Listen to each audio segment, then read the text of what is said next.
साल 2002 में भूकंप को स्टडी करने वाले कुछ साइंटिस्ट अचानक से अजीबोगरीब दावे करने लगे। उनके हिसाब से हमारे पृथ्वी का एक नहीं बल्कि दो कोर है और वजह भूकंप के वक्त पैदा होने वाली साइस्मिक वेव्स के रफ्तार में बदलाव। उनका यह दावा था कि वेव्स की रफ्तार में बदलाव पृथ्वी के कोर में मौजूद किसी एक चीज की वजह से चेंज हुआ, पर इसे प्रूफ आखिर कैसे किया जा सके, क्योंकि इन साइस्मिक वेव्स की एक्यूरेट रफ्तार नापने के लिए आपको बिल्कुल सही समय पर भूकंप के एपिसेंटर के ऑपोजिट की तरफ होना बेहद जरूरी है। आफ्टर ऑल वही साइस्मिक वेव पृथ्वी के सेंटर से होकर गुजरती है। बट गेस व्हाट, जैसे ही कोई भूकंप आता है और ये साइस्मोलॉजिस्ट अपने ग्लोब पर उसके ऑपोजिट में पड़ने वाली जगह पर नजर घुमाते हैं, टू नोबडी सरप्राइज उन्हें वहां पर एक ना एक ओशन दिखता जहां पर एक साइस्मिक वेव नापने का सेटअप लगाना नामुमकिन था। और फिर आखिर में साइस्मोलॉजिस्ट ने एक रास्ता निकाला। उन्होंने यह देखा कि कई सारे भूकंपों की वेव्स पृथ्वी के ऑपोजिट साइड से रिफ्लेक्ट होकर वापस भी आती है, और वो भी समटाइम्स 5 to 6 टाइम्स। यानी कि अगर हमने सिर्फ हमारे सारे कॉन्टिनेंट्स पर भी एक्स्ट्रा सेंसिटिव सेंसर्स लगा दिए तो प्रॉब्लम सॉल्व्ड। फिर क्या था? ओवर 2 decades उन्होंने जगह जगह पर सेटअप इंस्टॉल किए एंड बूम, आज उनके पास यह हार्डकोर सबूत है कि पृथ्वी के क्रस्ट, मैंटल, आउटर कोर और इनर कोर के अलावा उसके अंदर एक इनर मोस्ट इनर कोर भी मौजूद है। अब आई नो फ्रेंड्स, आप ये जरूर जानना चाहोगे कि इस एक्स्ट्रा कोर में आखिर ऐसा क्या है जो इसे अलग बनाता है। सो वेल, मैं हूं गौरव एंड लेट्स जस्ट इमेजिन कि हम पृथ्वी की सतह से उसके कोर की ओर जा रहे हैं ताकि हम देख सके वहां पर क्या छुपा हुआ है। तो चलें इस सफर की शुरुआत करते हैं। तो सबसे पहले हमारा स्टॉप है पेरिस कैटाकॉम्ब्स। ये एक ऐसी 1.5 किलोमीटर लंबी माइन है जो सतह से बस 20 मीटर नीचे बसती है। पर वियर्डली आज यहां पर 18th सेंचुरी के अकाल में मरे करीब 6 मिलियन लोगों की लाशें दफन है। Quite chilling, right? Well, मुझे भी यहाँ का वाइब कुछ पसंद नहीं आ रहा, so let's do one thing, let's go down, ज्यादा डीप, यानी कि करीब सतह से 4 किलोमीटर नीचे यहाँ पर मौजूद है पोनेंग गोल्ड माइन, इंसान की बनाई अब तक की सबसे डीपेस्ट माइन, जहां पर आपको टेम्परेचर कुछ 60 डिग्री सेल्सियस तक मिलेगा। और बाय द वे ये टेम्परेचर इतना हाई है कि यहाँ पर काम करने वाले वर्कर्स के लिए एक बर्फ की मोटी चादर से माइन को ठंडा करना पड़ता है, अदरवाइज उनकी जान जा सकती है। आपको पता है राइट, 40 डिग्रीज में हमारा क्या हाल हो जाता है? वेल, यहाँ पर 60 डिग्रीज है। खैर, यहां से अगला स्टॉप है famous man made the Kola super deep borehole. अब इसके बारे में आपने मेरे किसी पिछले वीडियो में जरूर सुना होगा। यह दुनिया का डीपेस्ट पॉइंट है, जिसके सामने माउंट एवरेस्ट भी करीब 3.4 किलोमीटर छोटा है। इस गहराई में अकॉर्डिंग टू रिसर्च इतनी भारी मात्रा में सॉलिड ग्रेनाइट और हाइड्रोजन गैस मौजूद है कि यहां पर ड्रिल करना मतलब मौत को दावत देना। अब आपको शायद ये पता नहीं होगा, पर ग्रेनाइट में करीब 20% क्वार्ट्ज होता है। ये वही पत्थर है जो हमारे साधारण किचन लाइटर्स में चिंगारी पैदा करता है, और इसीलिए अगर हमारे ड्रिल और ग्रेनाइट के बीच थोड़ी सी भी फ्रिक्शन हो गई तो चिंगारी निकलेगी। इसका मतलब इस डेप्थ पर हम टेक्निकली एक नेचुरल हाइड्रोजन बॉम्ब के एकदम सेंटर में होंगे, और इसीलिए आई थिंक यहां से आगे की लेयर्स सतह के ऊपर रहकर समझना ज्यादा बेहतर होगा। आई नो कि अब तक हम अपनी सबसे पहली लेयर यानी कि क्रस्ट की आधी दूरी तक भी नहीं पहुंचे हैं, पर यू सी पृथ्वी की गहराइयों को समझने के और भी कई रास्ते हैं, जिनमें से पहला वाला तो सिंपली एक तांबे के बर्तन का इस्तेमाल करता है। यह है एक ड्रैगन जार, जो असल में सबसे पहला अर्थक्वेक डिटेक्टर हुआ करता था। इसे एक चाइनीज फिलोसोफर चैंग हेंग ने 132 AD में बनाया था। इस डिवाइस का वर्किंग काफी सिंपल यट अनोखा है। इसमें एक जार पर ड्रैगन के 8 सर लगे होते हैं, जिनके मुंह में एक कॉपर का बॉल होता है। इसका मैकेनिज्म कुछ ऐसा था, जब भी कोई अर्थक्वेक आता, जार के अंदर लगा लीवर हिलने लगता, जिससे बॉल ड्रैगन की मुंह से सीधा नीचे बैठे मेंढक के मुंह में आ गिरता और लोगों को भूकंप की चेतावनी दे देता। अब इसके बाद ये इंस्ट्रूमेंट और उसके अनगिनत वेरिएशंस कई सालों तक इस्तेमाल में रहे टू आइडेंटिफाई अर्थक्वेक्स, और उनमें से कुछ में तो एक अलार्म सिस्टम भी था। बट देन, जैसे कि आप सभी देख सकते हो कि अब तक लोग भूकंप को सिर्फ डिटेक्ट करने में ही लगे थे, इसको प्रेडिक्ट करना किसी के ख्याल में ही नहीं आया था। वो ख्याल असल में 1770 में हुए एक हादसे से आया, जब लोगों को इसकी जरूरत महसूस हुई। दरअसल हुआ कुछ यूं कि साल 1750 में एक के पीछे एक 5 अर्थक्वेक्स ने ब्रिटेन में करीब 70,000 लोगों की जान ले ली, जिससे अब लोगों को लगने लगा कि अर्थक्वेक सिर्फ डिटेक्ट करना ही काफी नहीं है, अब इन्हें प्रेडिक्ट करके इनसे बचना भी बहुत जरूरी है। और तभी एक इंसान के दिमाग में ख्याल आया कि क्यों ना इन अर्थक्वेक्स को किसी तरह एक ग्राफ पर स्टडी किया जाए। वो इंसान और कोई नहीं बल्कि ब्रिटिश जियोलॉजिस्ट जॉन मिलने थे, जिन्होंने पहला मॉडर्न साइस्मोग्राफ बनाया था। ये एक हॉरिजॉन्टल पेंडुलम डिवाइस की तरह था, जो अर्थक्वेक्स को प्रेडिक्ट करके ग्राफ पर उन्हें रिकॉर्ड करता। देखो, छोटे से छोटे ग्राउंड मोशन की वजह से भी ये पूरा उपकरण हिलने लगता, एक्सेप्ट उसमें लगा हुआ ये हैवी बॉल। ये बॉल इनर्शिया की वजह से मोशन को रेसिस्ट करता और अपनी जगह पर बना रहता, जिससे उसके नीचे लगा हुआ एक पेन एक ग्राफ पर अर्थक्वेक से आई एनर्जी वेव्स यानी साइस्मिक वेव्स को रिकॉर्ड करता था। What's more, मिलने ने पूरी दुनिया में कई जगहों पर साइस्मोलॉजिकल स्टेशंस बनाकर उनमें ऐसे डिवाइसेस को इंस्टॉल कर दिया और उनसे दुनिया के हर एक कोने में आए अर्थक्वेक्स का साइस्मिक डेटा रिकॉर्ड करने लग गए।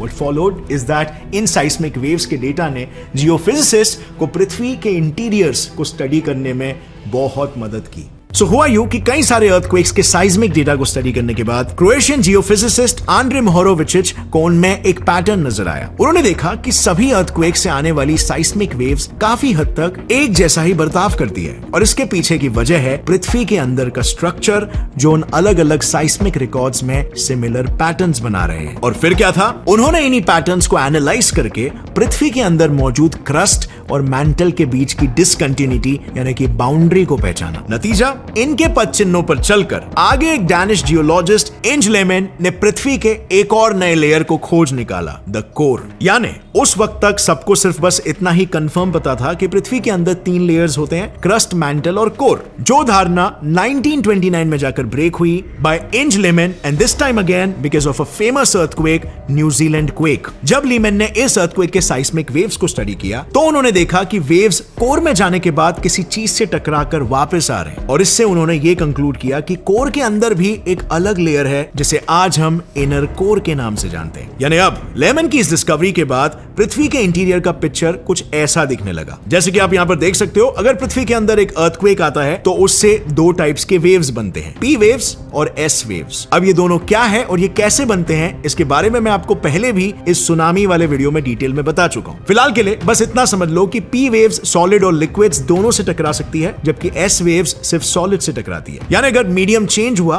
तो इनमें कुछ चेंजेस आएंगे और इन्हीं चेंजेस की बदौलत जियोलॉजिस्ट वुड नो कि कहां पर किस लेयर की बाउंड्री है और उसका स्टेट ऑफ मैटर क्या है, सॉलिड या लिक्विड। अब चलो इसे एक सिंपल ग्राफ से समझते हैं। ये देखो, ये है उन पी और एस वेव्स की स्पीड वर्सेस डेप्थ का ग्राफ। यहां पर जैसे आप देख सकते हो, इनिशियली पी वेव की स्पीड बढ़ रही है और फिर अचानक से 50 किलोमीटर की गहराई में उसमें एक फ्लक्चुएशन आ रहा है। इस फ्लक्चुएशन का मतलब है कि अब वो वेव एक अलग मीडियम में आगे बढ़ रहा है, यानी अब वो सॉलिड क्रस्ट से होकर पृथ्वी के दूसरे लेयर यानी सेमी सॉलिड मैंटल में घुस चुका है। वंस अगेन आप अगेन देख सकते हो कि उस वेव की स्पीड फिर से धीरे धीरे बढ़ रही है, जिसके बाद करीब 2200 किलोमीटर में वो सीधा आधी हो जाती है। नाउ वेट, यहां पर एग्जैक्टली क्या हुआ? वेल, इसके लिए सिर्फ एस वेव के ग्राफ पर ही नजर मारना काफी है, क्योंकि अगर आपको याद होगा तो मैंने जस्ट अभी कुछ देर पहले कहा था कि एस वेव सिर्फ सॉलिड में ही ट्रैवल करती है और यहां तो 2200 किलोमीटर की गहराई में एस वेव का स्पीड बिल्कुल 0 दिख रहा है। सो इसका मतलब समझ रहे हो, इस पॉइंट से आगे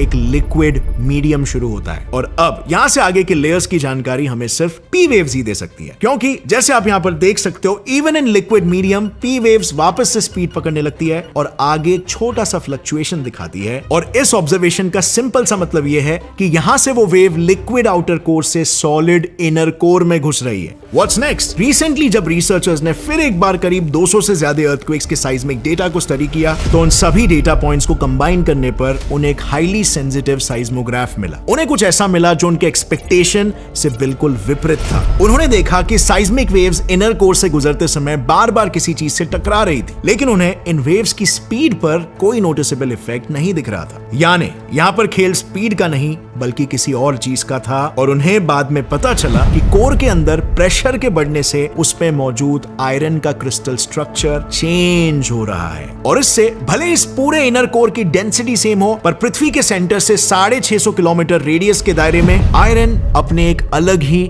क्रिस्टल फॉर्म में मौजूद है। और यही वजह है कि साइस्मिक वेव्स की स्पीड में कोई नोटिसेबल चेंज नहीं आ रहा है और वो इस रीजन में मौजूद आयरन से टकरा कर वापस आ रही है। और फिर क्या था, उन्होंने हमारे आयरन इनर कोर के इस नए तरह के क्रिस्टलाइन स्ट्रक्चर वाले रीजन को इनर मोस्ट इनर कोर ये नाम दे दिया और अब से हमारे पृथ्वी के अंदर 4 की जगह पर 5 लेयर्स दिखाने पड़ेंगे, अनटिल ऑफ कोर्स कोई नई रिसर्च इसे खारिज न कर दे। Let me also tell you कि मैं ऐसा क्यों बोल रहा हूं। दरअसल जैसे ये 5th लेयर वाली रिसर्च पब्लिश हुई ना, कुछ साइंटिस्टों ने इसमें कुछ फ्लॉज नोटिस किए। उनका ये कहना है कि इस रिसर्च में मेटल्स के क्रिस्टलाइजेशन से जुड़े हुए एक सबसे बेसिक फंडे को टोटली इग्नोर कर दिया गया। यूजुअली किसी भी मेटल का क्रिस्टलाइन स्ट्रक्चर तब बदलता है जो एक्सट्रीमली गर्म हो और वहां से उसे सडनली कूल कर दिया जाए।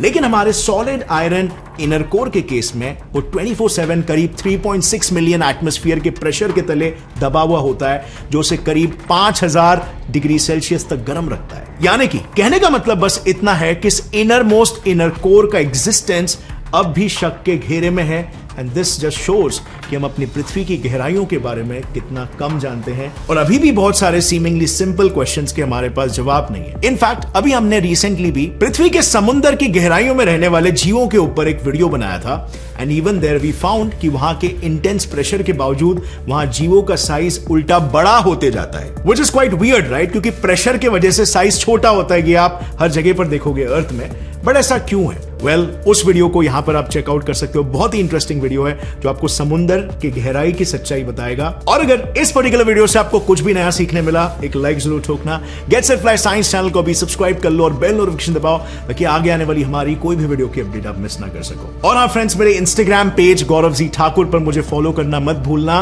And as always, stay curious, keep learning and keep growing. जय हिंद।